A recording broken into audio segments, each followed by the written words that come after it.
You're listening to Releasing Trauma, a survivor's podcast.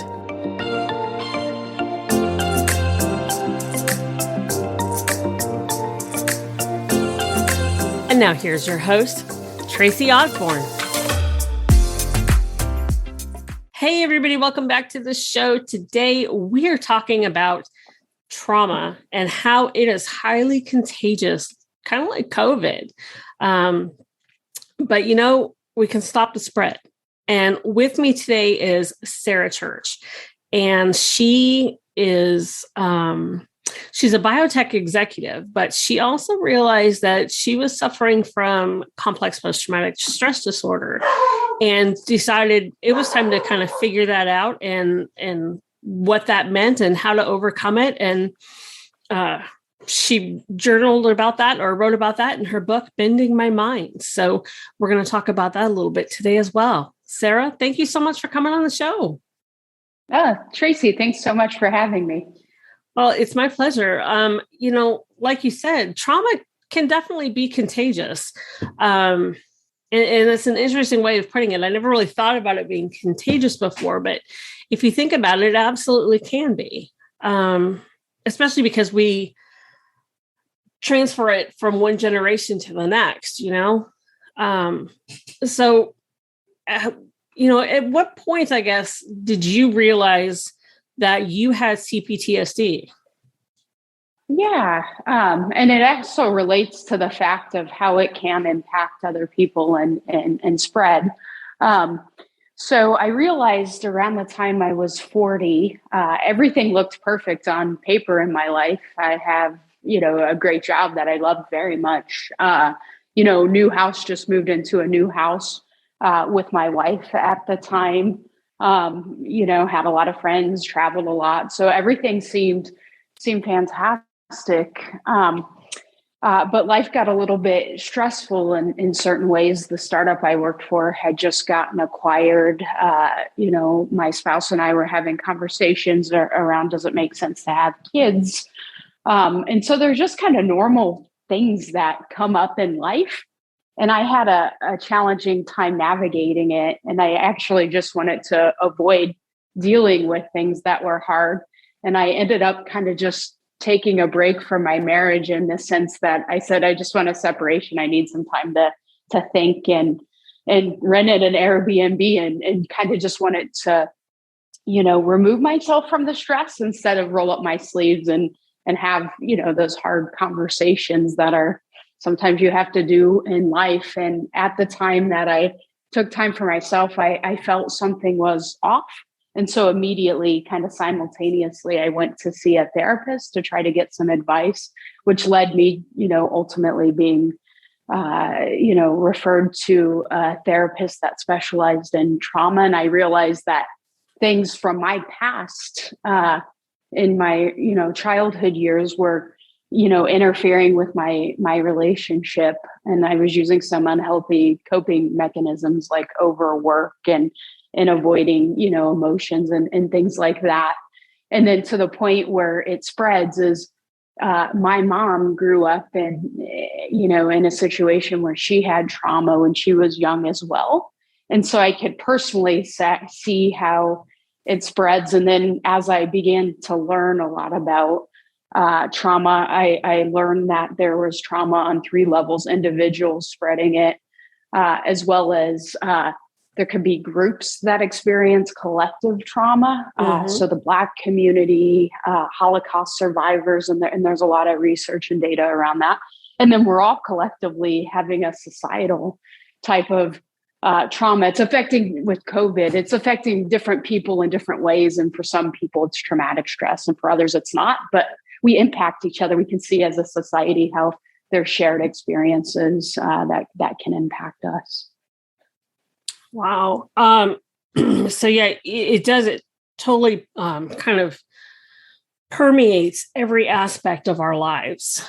We may look on the outside like we've got it all together, like you did. And then the inside is just complete turmoil. And that eventually kind of oozes to the surface.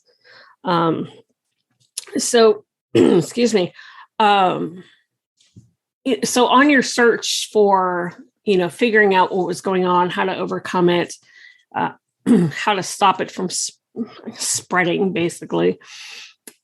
What are some of the things that you found that were helpful and useful to you? Yeah, a few things. The first thing I found that was useful for me was the willingness and the space to take a step back and look inside myself. For a long time, over many years, occasionally I'd have like a nagging voice or whisper. I don't want to say voice because there's a psychological connotation but just like a gut feeling that something was a little off. Right. But what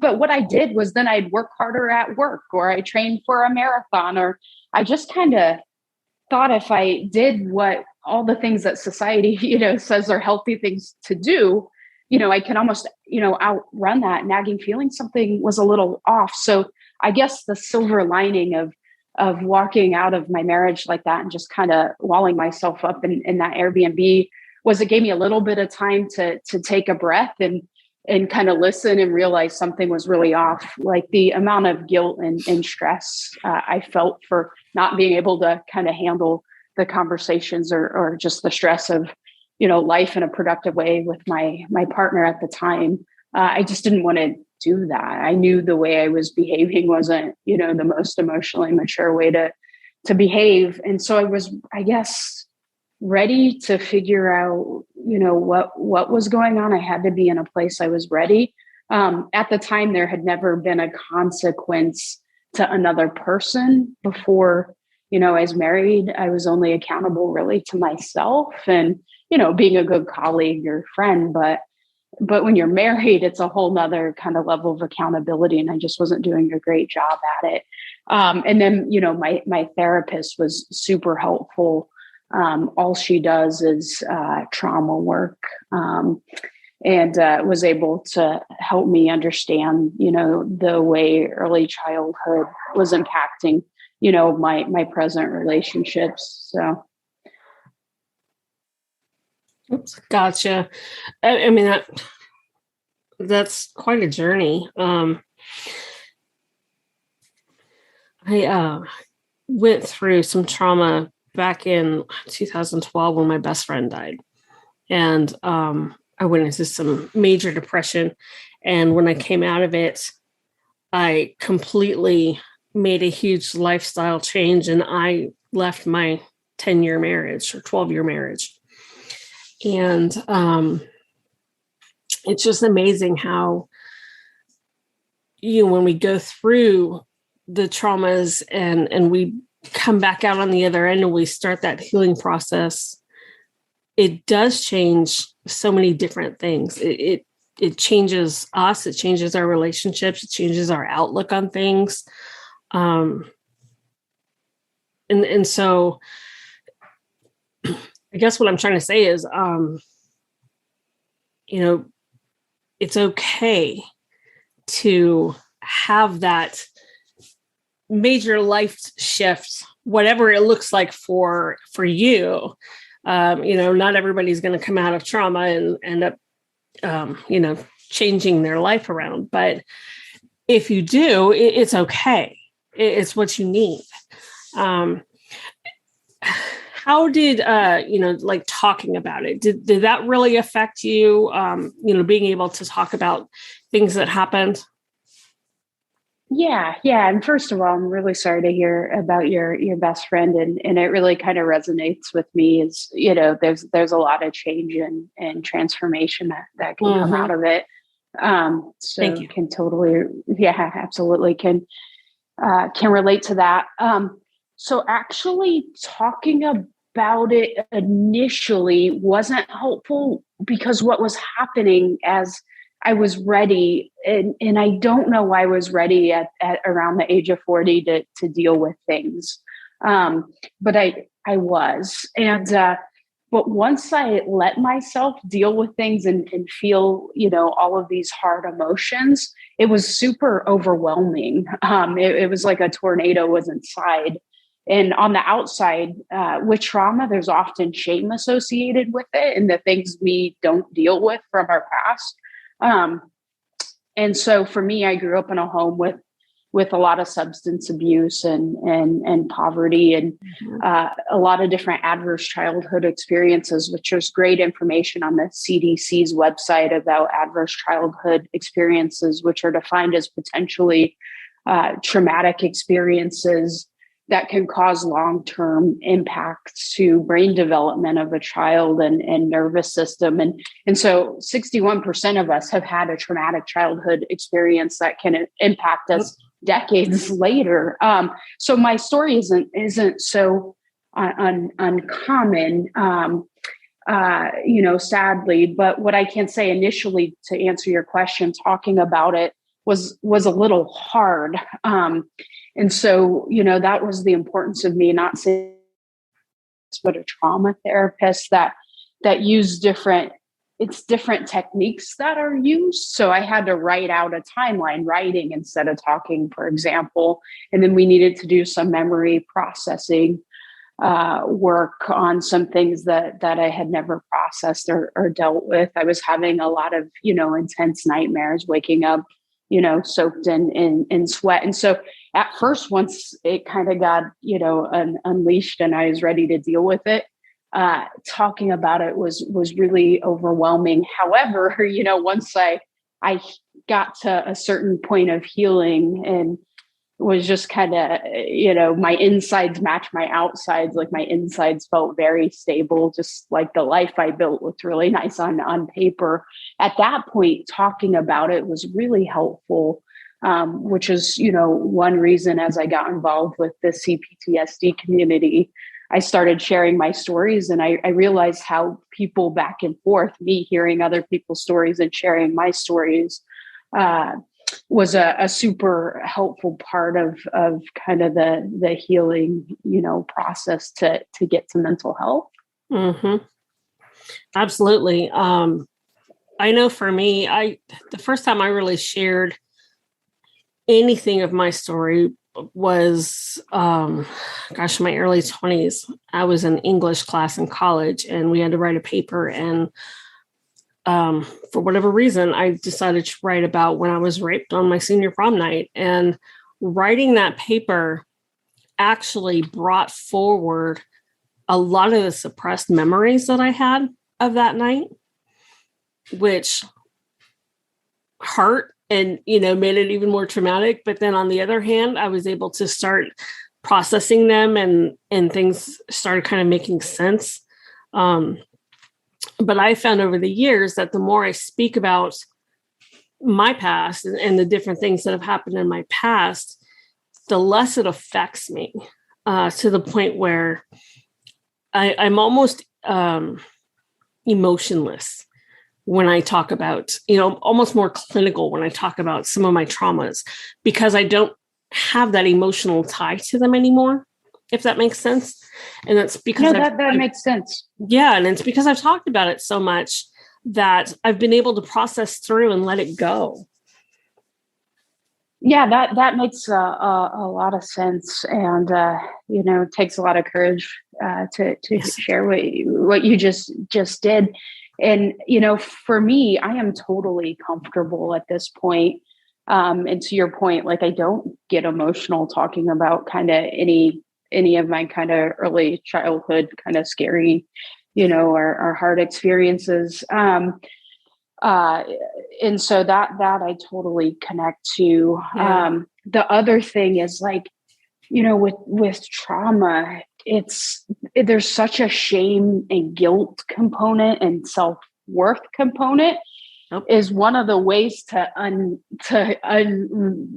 do shame or release yourself from shame is to shine a light and talk about it. Like I'm LGBT as well. And so I had to come out of the closet at one point around my sexual orientation. And in doing that, the shame kind of dissolved.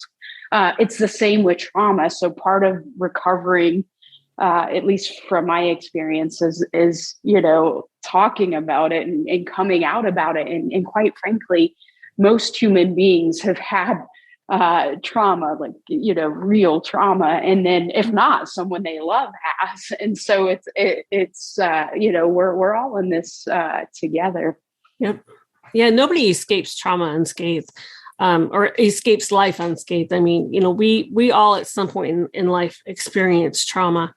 And, when you mentioned coming out of the closet, my first thought was, and this is really going off into a whole nother direction, and it's a whole nother show, but my first thought is that as a society, or as a humanity culture today, nobody should have to come out of a closet.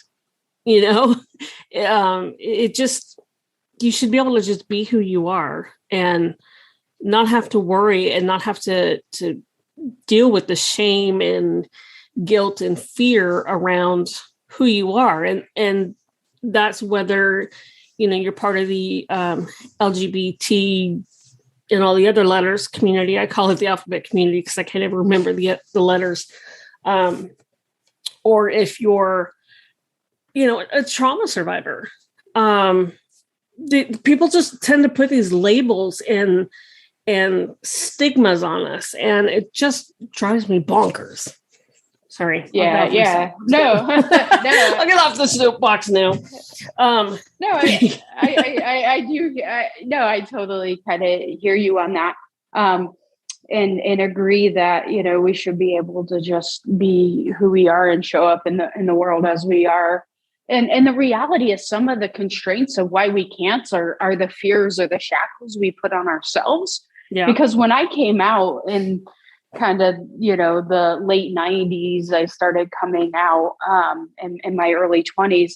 Like, people acted like I said I liked vanilla ice cream instead of chocolate. Like, I had more fear than what the reaction was I got. And I had legitimate reason, not everybody, in the world supportive, but nonetheless, my experience was positive. It was my fear that I was putting on myself that was doing me more harm than anybody else. And I found the same type of kind of support in being able to be kind of honest about, my story and kind of recovering from PTSD, the same amount of kind of support when I tell people.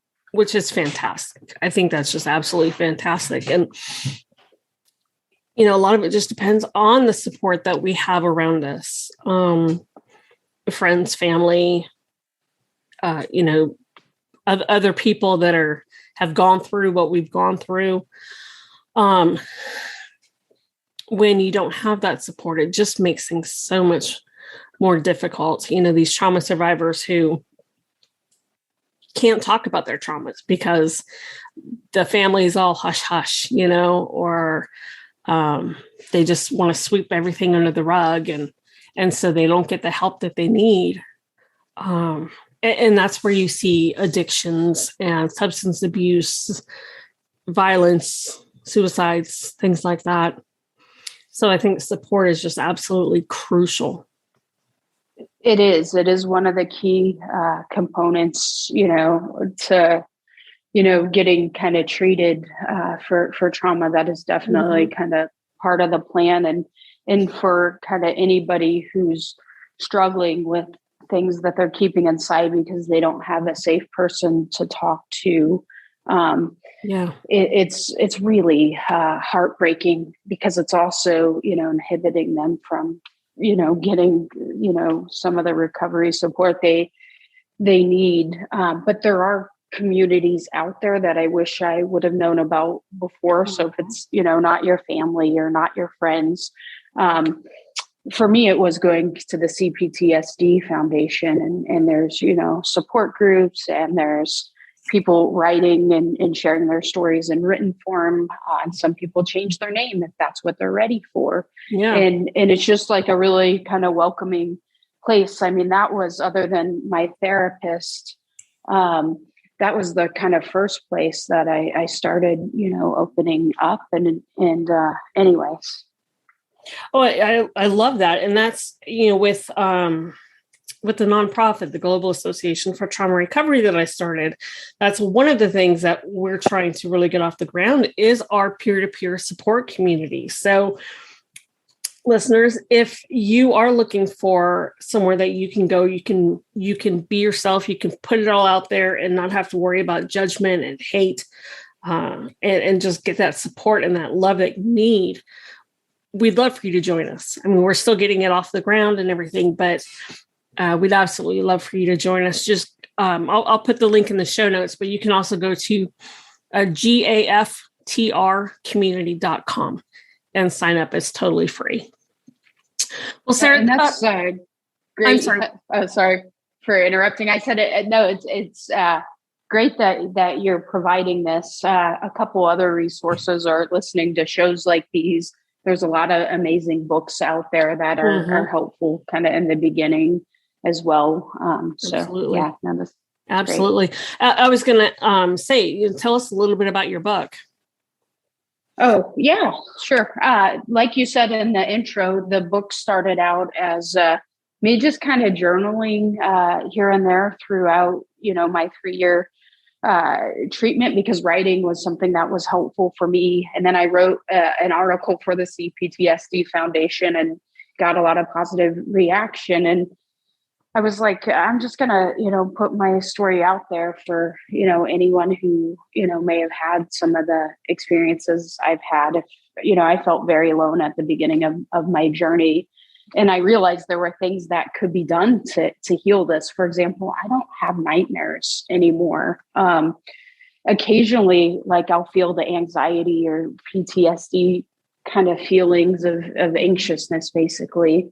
And then I immediately have tools that I'm able to use. I'll go for a walk. I'll replace coffee with tea. And, there's a whole bunch of things I did, from really kind of modern approaches to, treating trauma like EMDR, to just kind of wellness things that, really worked. And so when I, felt like I was in a really good place, I felt ready kind of to share the story. And that was, the catalyst. And the other reason I put it out there, it was a way of making amends in the world. I'm like, I wasn't happy with, some of my behaviors, like the way that I mentioned, I just kind of walked out of on my marriage and not, the most positive way. And so also,